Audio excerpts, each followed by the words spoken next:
Profesor, e nderuar në fakt që jemi bashkë në këtë intervistë për të folur për një temë që këtu në Shqipëri nuk diskutohet shumë, por me sapat që ju i vini një pikë pyetje mbrapa, ilirët e Italisë janë apo jo. Sa më e rëndësishme është kjo temë që diskutohet edhe në po themi diskursin publik këtu në Shqipëri në kuadër të kërkimeve që bëhen në këtë temë dhe për këtë çështje.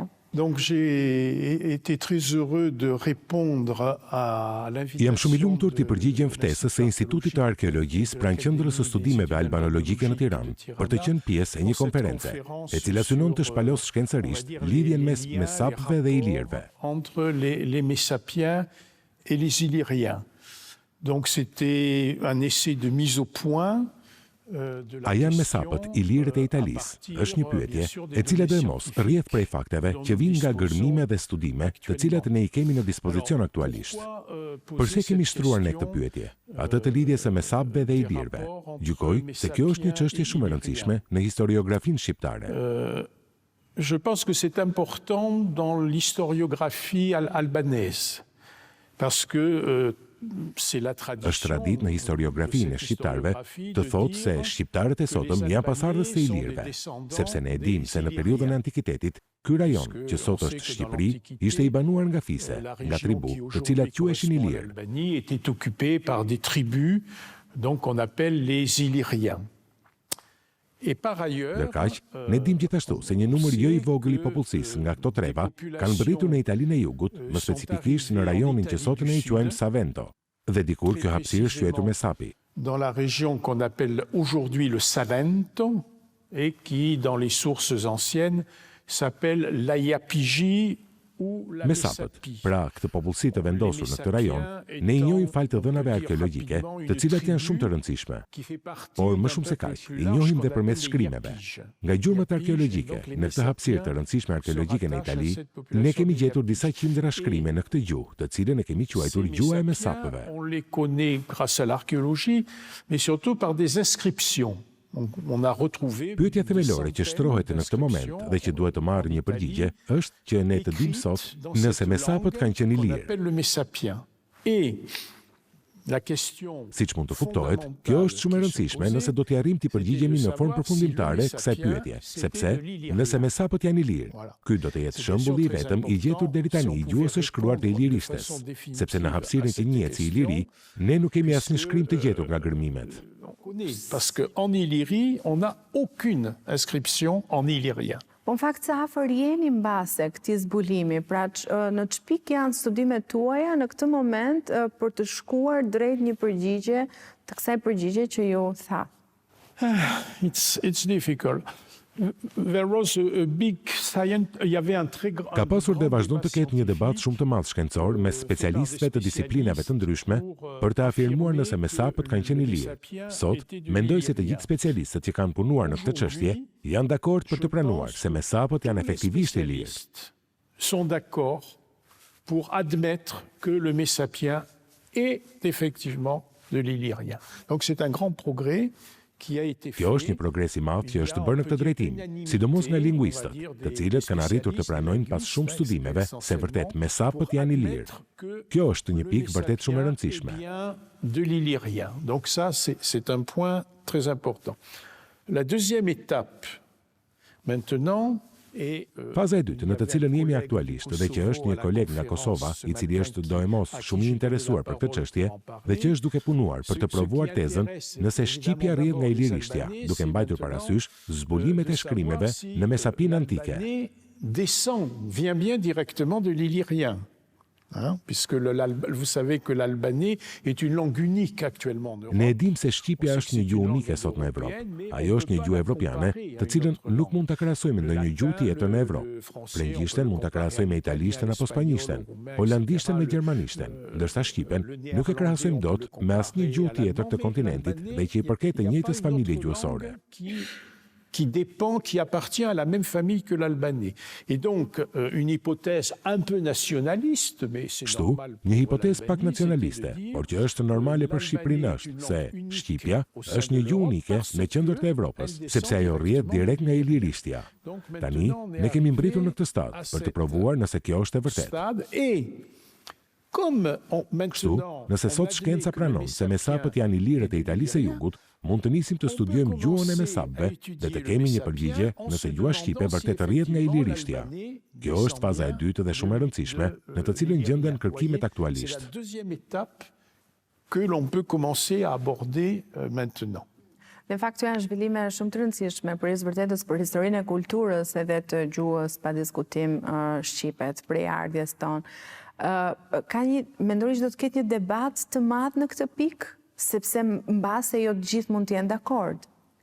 Les problèmes linguistiques sont extrêmement compliqués, beaucoup plus que les problèmes archéologiques. Padyshim po, sepse çështjet dhe problematikat lingvistike janë ekstremisht e komplikuara, shumë të vështira se sa problemet arkeologjike. Une inscription bilingue, on ne peut pas traduire une langue étrangère. Rregulli i përgjithshëm është se kur gjendet një dokument arkeologjik i shkruar, ai duhet të jetë në dy gjuhë për të kuptuar, siç ka ndodhur për shembull me hieroglifet egjiptiane dhe greqishtën e vjetër, falë të cilës ato janë transkriptuar. En hiéroglyphe et une inscription en grec. Donc on connaissait le grec, on a pu comprendre le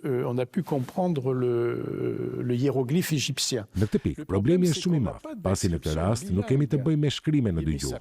Për fat të keq, nuk e kemi këtë fakt në këto zbulime. Une inscription avec le texte messapien et par exemple la traduction grecque. Do të ishte ndryshe, nëse ato do të kishin të shkruara krahas mesapishtes dhe në gjuhën greke apo latine. Tu çështja do të ishte zgjidhur shumë lehtë. Il y a une solution qui est en train d'être étudiée en ce moment, qui est faite donc par le collègue. Ka një zgjidhje e cila është duke u parë si mundësi nga studiuesi nga Kosova, Kujtim Rahmani, i cili është duke punuar fort në këtë çështje përmes izolimit të fjalëve, duke u nisur nga shqipja. Donc après il faut segmenter, il faut isoler les mots. Pra ai do të përpiqet të zbërthejë fjalët e shkruara në mesapisht dhe të mund të gjejë fjalët që i korrespondojnë në shqipen e vjetër. C'est-à-dire il va découper les mots messapiens en essayant. Më duhet të pranoj se ai ka arritur në rezultate shumë interesante, pasi deri tani ka zbuluar se ka shumë fjalë të këtyre shkrimeve që ne kemi zbuluar në mesapik, që ka mundur t'i transkriptojnë përmes shqipes. Des résultats très très intéressants. C'est-à-dire qu'il y a plusieurs Kjo është disi e vështirë për të kuptuar, por ai është duke ja dalë në këtë gjë, duke ju referuar sigurisht shqipes së vjetër apo arbërishtes. Donc c'est très très prometteur. Dhe duket se po ja del një transkriptimi. Kjo është shumë premtuese, ndonse ka fjalë, pra rreth 40% e tyre ju është gjetur fjala përgjegjëse në shqip, dhe shumë të tjera ende rezistojnë. Shumë e vështirë, por ai duket se do t'ja dalë. Mais 80%, c'est beaucoup, c'est pas mal. Donc, je pense qu'il y a un bon espoir pour la recherche. Ndalemi pak tek Apolonia, ty ku ju i keni kushtuar pothuajse 20 vite duke bashkë kryesuar misionin arkeologjik aty. Nëse i kthemi perspektivës historike, ju jeni shkëputur vitet e fundit, por pa diskutim që keni të gjithë, po themi, kërkimet e më se 20 viteve. Sa shumë kemi zbuluar ne sot nga Apolonia, apo mbetet ende edhe shumë e pa zbuluar, që do të thotë e pa kuptuar ende? Donc on a beaucoup progressé sur notre connaissance d'Apollonia. Kemi bërë progres shumë të madh në zbulimet në Apoloni, sepse ne kemi gërmuar gjatë, dhe jo vetëm ne. Ekspedita që kam udhëhequr unë, dhe që në vijim ka zgjatur 20 vjet, por janë në fakt 20 muaj, pasi çdo vit ne mund të gërmojmë vetëm një muaj, por janë shumë. Mais Apollonia, c'est une ville qui a plus de 1000 ans d'existence. Flasim për një qytet antik, i cili e vazhdon jetën e tij deri në shekullin e 15 pas Krishtit, dhe që vlen të theksohet që edhe gjatë periudhës së perandorisë romake, Apollonia mbeti një qytet i pavarur grek. Elle est quand même restée une ville indépendante grecque. Ky fakt e bën një qytet shumë të rrallë grek që i ka rezistuar kështu më shumë se 1000 vjet. Kjo veçanti e bën shumë të vështirë njohjen e të gjithë historisë së Apollonisë. Por gjithsesi ne dim shumë pasi në këtë qytet antik është gërmuar jo pak.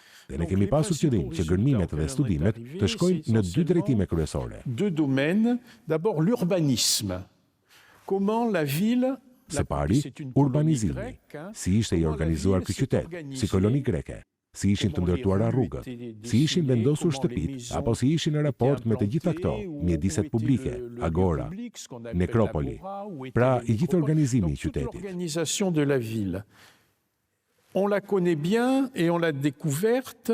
Ne këtë dimension e njohim mirë, e kemi studiuar falë gërmimeve të shumta arkeologjike që kemi bërë. Donc quand les colons grecs arrivent sur le site d'Apollonia, Kur kolonët grek mbërrin në atë që sot është siti i Apollonisë, nuk kishte një qytet, dhe ata ndërtuan një qytet të ri. Dhe sotën e dim se si ka qenë i organizuar ky qytet. La ville évolue parce que la ville grandit. Et on sait maintenant que vers la fin du IIe siècle avant Jésus-Christ, Më pas, qyteti Demos evoluoi.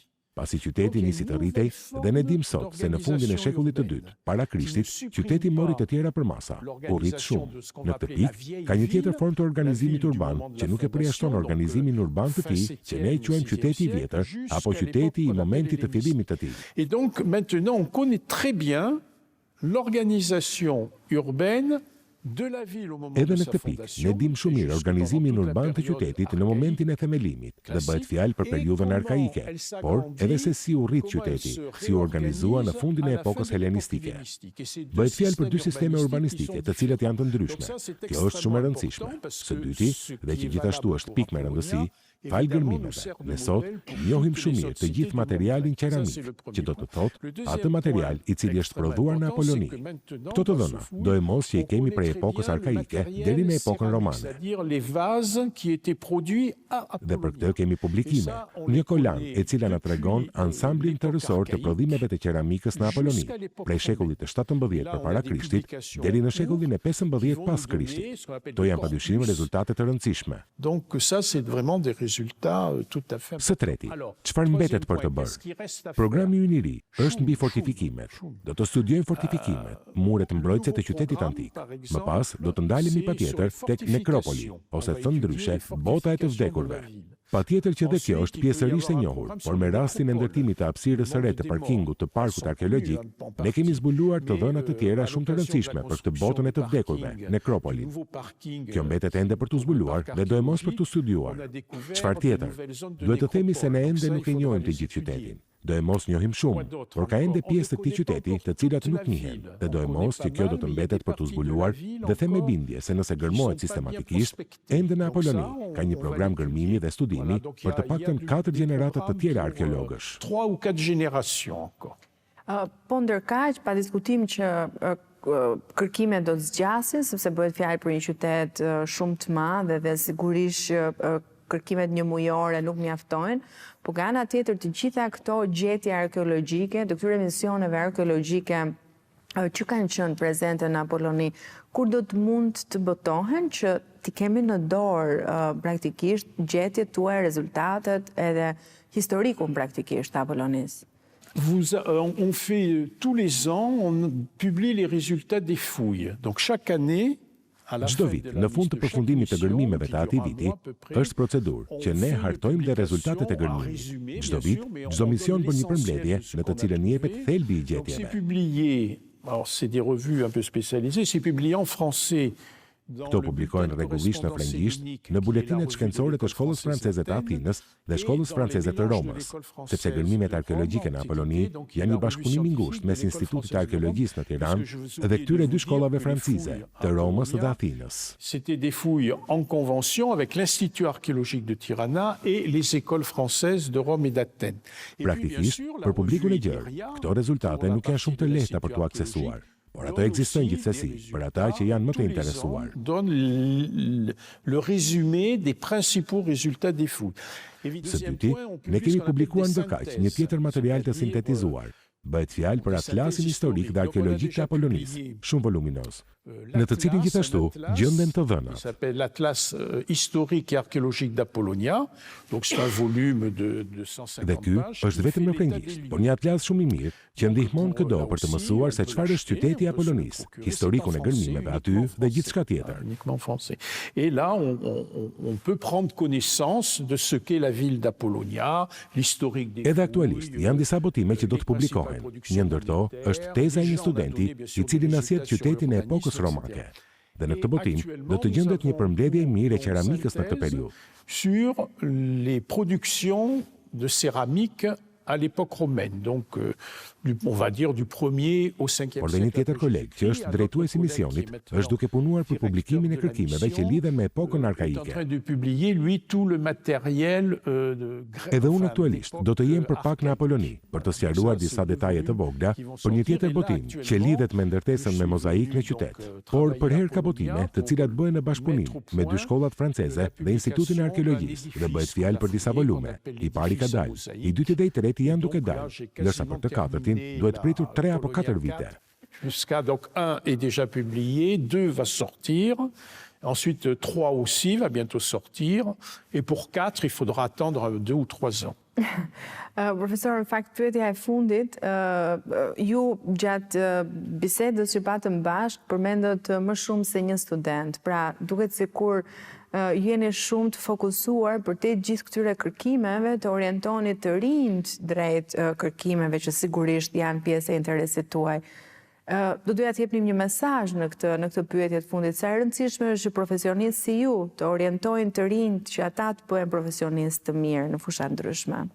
Ma profession, c'est bien sûr d'être archéologue, c'est-à-dire d'être capable... Profesioni im është arkeolog, dhe jam i aftë për të drejtuar gërmime, por unë në thelb jam profesor universiteti në Francë. Detyra ime madhore dhe profesionale është që të formoj gjeneratat e ardhshme, të formoj historianët e ardhshëm, arkeologët e ardhshëm, pra për të transmetuar shkencën dhe dijet shkencore tek ata. Les historiens, les futurs archéologues, donc transmettre le flambeau de la science aux générations à venir. Në gërmime për shembull, është thelbësore që të jenë të pranishëm studentët, pasi kjo është mënyra se si ata mësojnë gërmimin, rëndësinë e trashëgimisë kulturore, dhe kjo është e rëndësishme për çdo student kudo ai të jetë. De l'héritage culturel. Alors, c'est important bien sûr pour les étudiants albanais parce que përfshirja e studentëve për shembull në ekspeditat e Apolonisë është me rëndësi, jo vetëm se Apolonia është në Shqipëri, por sepse është qyteti më i rëndësishëm antik i vendit. Për rëndësinë e tij janë përfshirë edhe shumë studentë nga kombësitë të tjera, kosovar, francez, italian, kroat, grek, turq, pra nga të gjitha kombësitë. Et je dois oublier encore donc toutes les nationalités. Toutes les nationalités, d'abord c'est extrêmement Edhe nga pikpamja njerëzore, është shumë interesante, pasi gërmimet janë të mrekullueshme, sepse ato janë si një familje e madhe. I jetojnë bashkë, të shkëputur nga pjesa tjetër e botës, duke punuar nga ora 6 e mëngjesit deri natën vonë.